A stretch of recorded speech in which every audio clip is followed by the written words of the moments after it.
Okay, it's April of 2025, and the purpose of this video is to share with you some secrets that I learned from a dear neighbor and friend at the beginning of COVID. I think it was 2020. And she is in heaven now, but she taught me about how to attract bluebirds so that they want to build nests and live and lay eggs and raise babies. And the teenagers come back, and it just happens. It happens year after year. So no matter what else is going on in the world, this is an amazing testament to Mother Nature. So I'm just going to share with you a few tips and tricks that were shared with me. And if you are interested, then listen along. Okay, so step one, the best way to a bluebird, just like to anybody, is through the stomach. Mealworms and a mealworm feeder. This is a special bird feeder that is specifically for bluebirds. If you do not have this and you don't have bluebirds coming to your nest box, which we'll get to, I don't know what I can tell you. This is what you need. You need a version of this. It's got plexiglass on both sides. It's got a hole on either side, and also has a hole on each side of the plexiglass. And the roof, one side opens up, this side, so you can dump mealworms, dried mealworms, and I don't know if you can get a shot of that. We've got dried mealworms in there. And you make sure that you've got like a layer of those pretty much year round. You could start this at any time. And the bluebirds will come, and most of them will go in the side, go inside, eat a bunch of mealworms, and then fly out. At times we have videos of, we've experienced 2 or 3 on top, one on the inside, and one waiting to go inside. Robins and squirrels cannot get into this thing. They might try, but they can't. So the bluebirds, once they find it, they've quickly established that this is theirs. At the beginning, you can just get dried mealworms. You can get them from Lowe's or Amazon. They say, mealworms for chickens, for bluebirds. If you're not experiencing success with just the dried ones, go get yourself some live mealworms. Yes, live. When you get them, they're packaged up and they're wriggling around. You put a few of them in here. The bluebirds can sense that there are live mealworms in there, and they will come in and get them. And you do that for a little bit, and eventually they switch over and they just start coming here all the time. So this is the first thing you need. And it's hanging from a tree, but there's space around it, and it's pretty close to the nest box. And I think that's all I want to say about that. I order these from Amazon. I don't get any credit if you order it from Amazon. If you have any questions, let me know. Okay, step 2 is the nest box. So we just talked about the feeder, which is over there. I don't know, maybe that's 12 feet away, 10 feet, I don't know. Then here we've got the nest box. This nest box, again, if you look at these online or at the Wild Bird store, I'm sure you can get one, but this comes from the Eastern Bluebird Rescue Organization.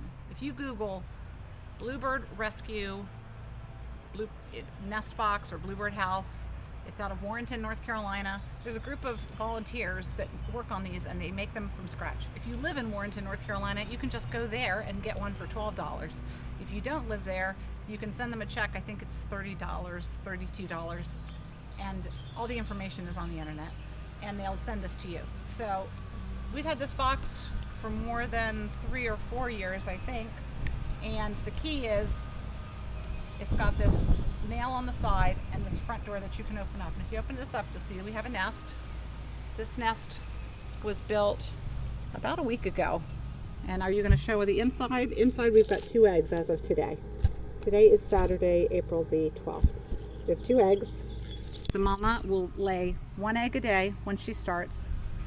I'm going to put this back. I don't want to upset her. And put the nail back in there. So the quick synopsis of how this works is they find the food at the mealworms. They start saying, oh, this is pretty cool. There's a lot of food here. Then the males realize there's a good place I could build a nest right over there. And the males stand on top of this, try to attract females. Females come along. He tries to convince the female this is a good place for a nest. When she agrees, then guess who builds the nest? The female. The female builds the nest. And sometimes the same day as the nest is built, sometimes not for a week, she starts laying eggs. 1 egg per day. So today we have 2 eggs. We've had as few as 3 eggs, and we've had as many as 6 eggs. Only once did we have 6 eggs. So 1 a day. So you check each day. We get to the point where there's 3 and a couple more days go by and there's only 3, then we know she's done. And then we start the process of waiting for the eggs to hatch.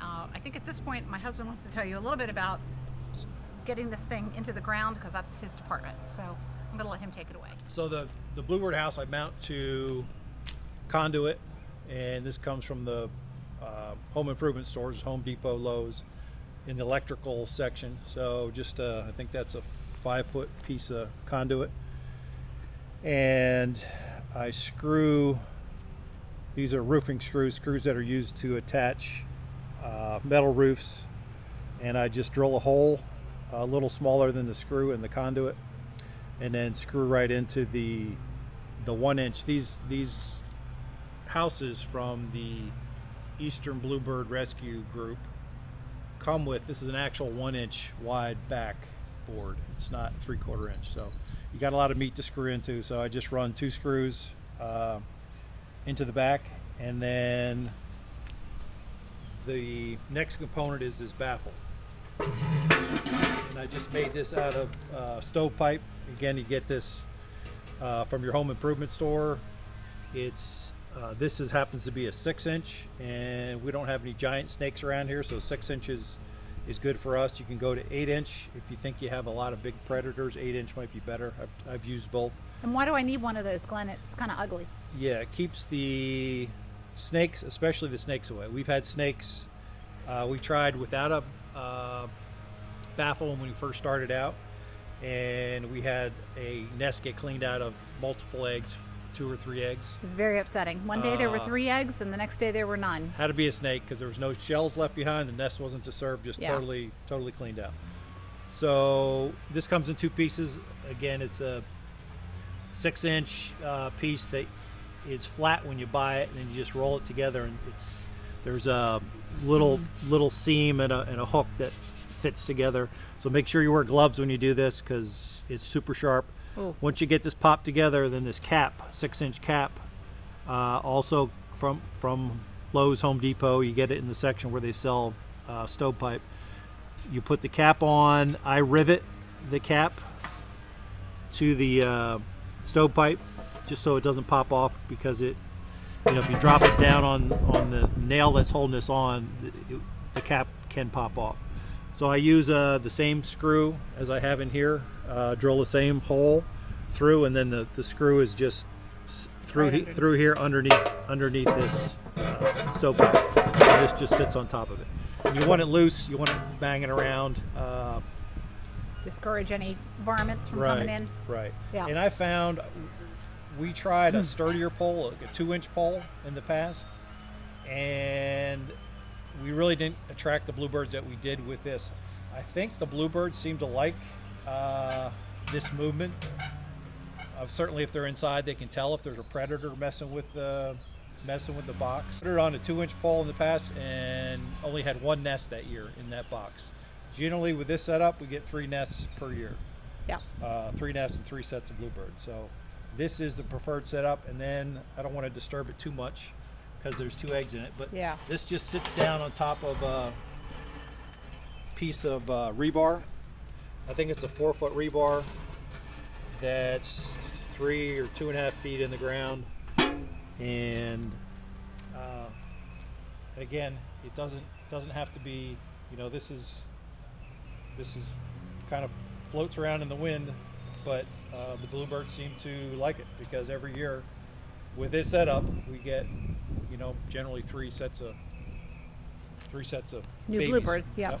New babies who end up being new bluebirds. So after 5 years of trial and error, this is the best setup we've come up with. And we paint it, when you get the stuff from your home improvement store, it's galvanized silver.